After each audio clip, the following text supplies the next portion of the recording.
یہ جو باتیں ہیں ان میں سے ہر ایک وظیفے کے یا ایک سورت کے اتنے زیادہ فضائل و مناقب ہیں کہ اس کے لیے کئی درس ریکوائرڈ۔ مثلا سورت فاتحہ ہے، اس کے اگر سورت فاتحہ ہی کو بیان کرنے لگیں تو کئی لیکچرز درکار، لیکن اس کا جو خلاصہ آپ کے سامنے رکھتے ہیں کہ آپ نے اپنی زندگی میں سورت فاتحہ کو روزانہ 41 مرتبہ کم از کم پڑھ کے اپنی زندگی کا حصہ بنانا ہے۔ اس سورت کو سورت شفا بھی کہا گیا، سورت رقیہ یعنی دم والی سورت، منتر والی سورت، جھاڑ پھونک جو زمانہ جاہلیت میں ہوتے تھے، یہ اس سے بہتر منتر اور بہتر رقیہ ہے۔ سبع من المثانی، بار بار پڑھے جانے والی آیات کہا گیا۔ یہ ایک ایسی سورت ہے کہ جس کو آسمان سے وہ فرشتے لے کر نازل ہوئے جو زمین کے اوپر بھی پہلے کبھی نہیں اترے تھے۔ یہ ایسی سورت ہے جو بندے اور اللہ رب العزت کے درمیان تقسیم ہے۔ بندہ اللہ کی حمد بیان کرتا ہے، بزرگی بیان کرتا ہے، اللہ تعالیٰ جواب دیتا ہے کہ بندے نے میری بزرگی بیان کی، بندے نے میری حمد بیان کی، یہ میرے اور میرے بندے کے درمیان ہے، جو مانگے گا ملے گا، پھر بندہ جو مانگتا ہے اس کو عطا کر دیا جاتا ہے۔ یہ سورت کے حوالے سے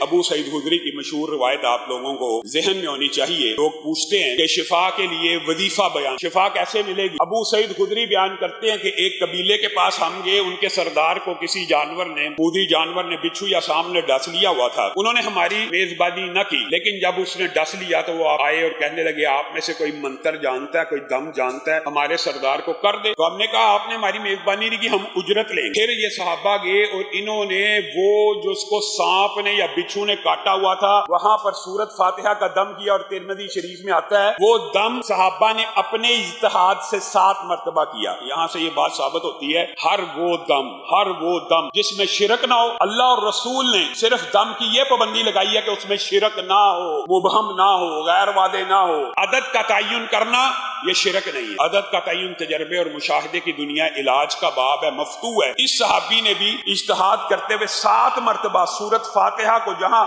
بچھو یا سانپ نے کاٹا تھا وہاں دم کیا، زہر کا سارا اثر ختم ہو گیا 7 دفعہ پڑھنے۔ ان کو انہوں نے معاوضے میں بکریاں لی تو صحابہ نے کہا ہمیں بانٹ لینی چاہیے، انہوں نے کہا کبھی نہیں ہو سکتا، پہلے رسول اللہ سے پوچھیں گے اس دم کے بدلے میں جو بکریاں ملی ہیں کیا وہ جائز بھی ہیں کہ نہیں۔ تو رسول اللہ صلی اللہ علیہ وسلم کی یہ مشہور حدیث ہے، مختصر آپ کے سامنے رکھی ہے۔ رسول اللہ صلی اللہ علیہ وسلم نے کہا کہ آپ کو کس نے بتایا تھا کہ یہ سورت منتر ہے، یعنی سورت رقیہ ہے، اس کے اندر اتنی تاثیر ہے، بتانے والا تو میں ہی ہوں نا، میرا بھی ان بکریوں میں حصہ رکھو۔ مذاق کیا، دل لگی کی صحابہ کے ساتھ۔ بین اسی طرح ایک اور واقعہ، بھیڑیوں سے جکڑے ہوئے مجنون، مرغی کے دورے کی بات کی، مجنون عقل جاتی ہوئی پاگل کے بارے میں حدیث ہے کہ اس کے اوپر بھی ایک صحابی نے دم کیا سورت فاتحہ کا، وہ تندرست ہو گیا، بالکل درست ہو گیا۔ ان کو بھی 100 بکریاں ملی، انہوں نے بھی آ کے رسول اللہ سے پوچھا تھا کہ کیا میں یہ بکریاں لے سکتا ہوں، میرے لیے جائز ہے؟ تو رسول اللہ نے کہا تھا وہ جو باطل جھاڑ پھونک کے ذریعے مال کماتے ہیں تمہارے لیے بہت بہتر ہے کہ تم اللہ کے کلام سے اگر کسی کو دم کرو اور شفا مل جائے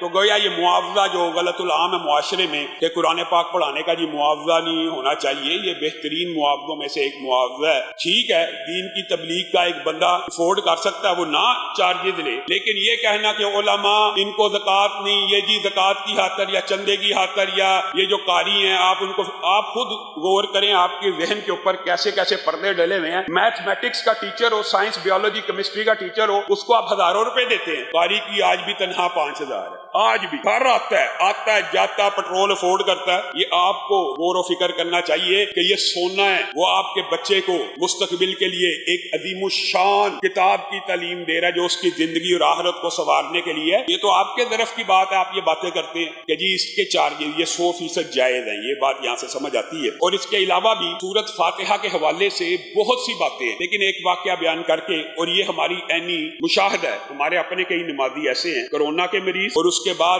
بعض کینسر کے مریض، بعض ہمارے دوستوں نے اس سورت فاتحہ کو فجر کے 2 سنتوں کے بعد 41 مرتبہ پڑھنا شروع کیا۔ ایک ہمارے ساتھی تھے، اللہ ان کو گری کے رحمت کرے، ان کو جگر کا کینسر تھا، انہوں نے 41 مرتبہ یہ سورت پڑھنا شروع کی، جگر کا سارا کینسر ختم ہو گیا۔ وہ الگ بات ہے، موت کا وقت مقرر ہے، وہ دوسری بیماری سے فوت ہو گئے، لیکن جگر کا کینسر درست ہو گیا۔ اسی طرح ہمارے ایک دوست تھے عبید الرحمان محسن صاحب نے خود یہ واقعہ بیان کیا اور ہمیں بھی بتایا، اور ان کی لیکچر میں موجود ہے کہ بلڈ کینسر آخری سٹیج جس کا کوئی علاج نہیں، ان کو انہوں نے یہ وظیفہ بتایا کہ 41 مرتبہ سنتوں کے بعد فجر کی یہ پڑھا کریں۔ تو وہ جو بلڈ کینسر کا مریض تھا جس کو ڈاکٹروں نے کہا تھا بس اب بیڈ کے اوپر چلا جا، اور اس کی شادی میں 6 ماہ کا صرف وقت تھا، انہوں نے کہا شادی نہ کرنا، ظلم کرو گے بچی کے اوپر، انہوں نے ان کو وظیفہ بتایا۔ آج وہ بندہ اس کے 3 بچے موجود ہیں اور وہ زندہ ہے اللہ کے فضل و کرم سے۔ یہ سورت فاتحہ کو آپ نے اپنی زندگی میں اس طرح پکڑنا، کم از کم 41 مرتبہ، بیٹھ جائیں بیٹا بیٹھ جائیں، 41 مرتبہ جو ہے